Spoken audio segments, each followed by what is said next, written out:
की NCERTने जो खेदजनक निर्णय घेतला आहे की मराठा साम्राज्याचा विस्तार दाखवणारा जो नकाशा होता तो 8वीच्या अभ्यासक्रमातून वगळलेला आहे।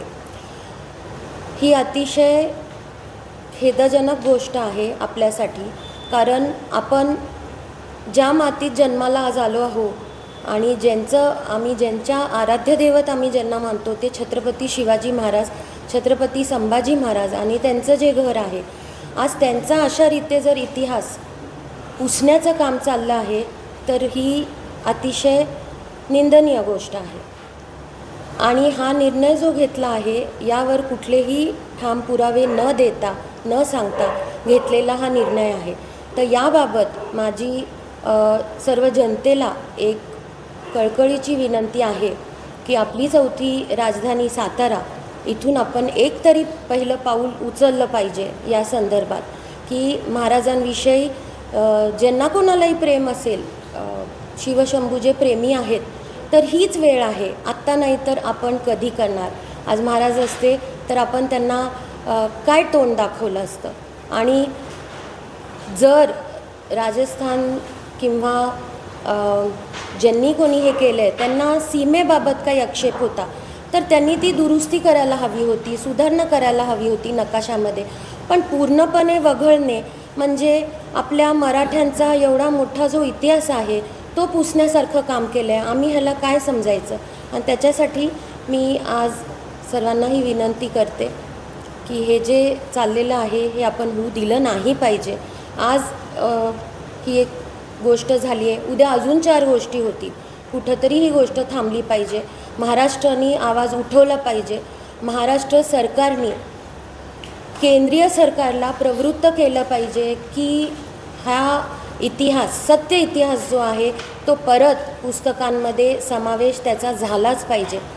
NCERT हा म्हटलं जातं की MPSC UPSC ह्याचा पाया आहे अभ्यासक्रम हा। तर मग अशा महत्त्वपूर्ण अभ्यासक्रमातनं मराठ्यांचा इतिहास वगळणे हे कितपत बरोबर आहे?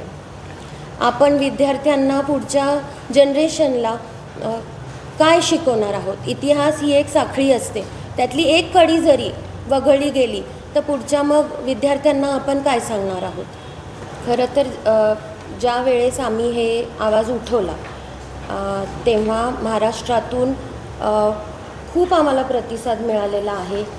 वेगवेगळे पक्ष, समाजातील वेगळे म्हणजे संघटना या सर्व येऊन आम्हाला भेटल्या, त्यांनीसुद्धा सपोर्ट दाखवला आहे। आणि 24 तारखेला सातारा येथील शिवतीर्थ ते कलेक्टर ऑफिस आपण हा निषेध मोर्चा काढणार आहोत। याच्यासाठी सर्वांनी समर्थन दिलेलं आहे। अगदी मी हे जे काही आत्ता आपल्या सर्वांना बोलत आहे माझ्या पूर्ण छत्रपती घराण्याच्या वतीने बोलत आहे। वारंवार आपण आजकाल ऐकत आहोत की महापुरुषांविषयी अपशब्द किंवा असे काही विचित्र असे म्हणजे उल्लेख केले जात आहेत, पेपरमध्ये येतं आहे किंवा सोशल मीडियावरती येतं आहे। तर माझी विनंती सरकारला आहे की सरकारने असा काहीतरी कायदा केला पाहिजे की अशा महापुरुषांविषयी जर कुठला काही अपशब्द निघाला तर त्याच्यावर एक प्रकारचा लॉ किंवा कायदा असा झालाच पाहिजे। सोशल मीडियावर बहुधा माझ्या माहितीप्रमाणे YouTube एक असं चॅनल आहे की जिथे कॉन्टेंट रिस्ट्रिक्शन आहे, म्हणजे तुम्ही तिथे काही बोलू शकत नाही। पण दुसरे जे चॅनल्स आहेत जसं की इंस्टा किंवा फेसबुक, तर तिथं मी हेही म्हणजे विनंती करू इच्छिते की त्यांनी देखील काहीतरी नॉर्म्स ठेवले पाहिजे जेणेकरून महापुरुषांवर असे आघात नाही झाले पाहिजेत। आणि हे कोणालाच न आवडणारी गोष्ट, कुठल्याही समाजाला। आता हे जे खेदजनक गोष्ट, निंदनीय गोष्ट जी झालेली आहे त्याच्यासाठीच आपण हे पहिलं पाऊल जे घेत आहोत तो एक निषेध मोर्चा करत आहोत। त्याच्यानंतर आम्ही पुणे, मुंबई आणि महाराष्ट्रात ही चळवळ म्हणजे ह्या एका मोर्चाने काहीतरी होईल असं नाही आहे, हे आपल्या सर्वांना माहिती आहे। त्याच्यामुळं वारंवार जर आपण सरकारला हे सांगत झालो तर कुठंतरी ते प्रवृत्त होईल। आपण जसं म्हणता की भाजप सरकार पण आहे तर ते प्रवृत्त होईल की आपल्या महाराजांचा परत इतिहास त्याच्यात समावेश झालाच पाहिजे। हे योग्य नाहीच आहे, हे बरोबर आहे. पण त्याच्यावर मी जे आत्ता बोलू शकते की मी विनंती करू शकते की ह्याच्यावर काहीतरी लॉ झाला पाहिजे, कुठला तरी कायदा सरकारने काढला पाहिजे. तर एकदा आपल्याला सांगते, मी जे इथं बसली आहे हे माझ्या अख्ख्या घराच्या वतीने सांगते. माझ्या एकटीचा, आमचे जी घरं आहेत, जेव्हा छत्रपती शिवाजी महाराज किंवा आमच्या घराण्याचा विषय येतो तेव्हा आम्ही सगळे एकत्रच लढा देत आहोत.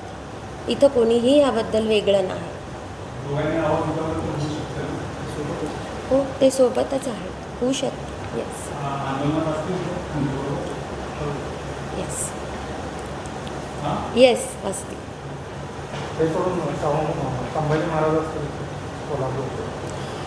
नाही, त्यांच्याशी तशी अजून तरी काही हे झाली नाही.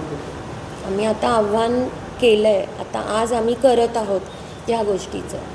सो असतील तर खूप चांगली गोष्ट आहे, सगळे असतील तर खूपच चांगली गोष्ट आहे या मुद्द्यासाठी.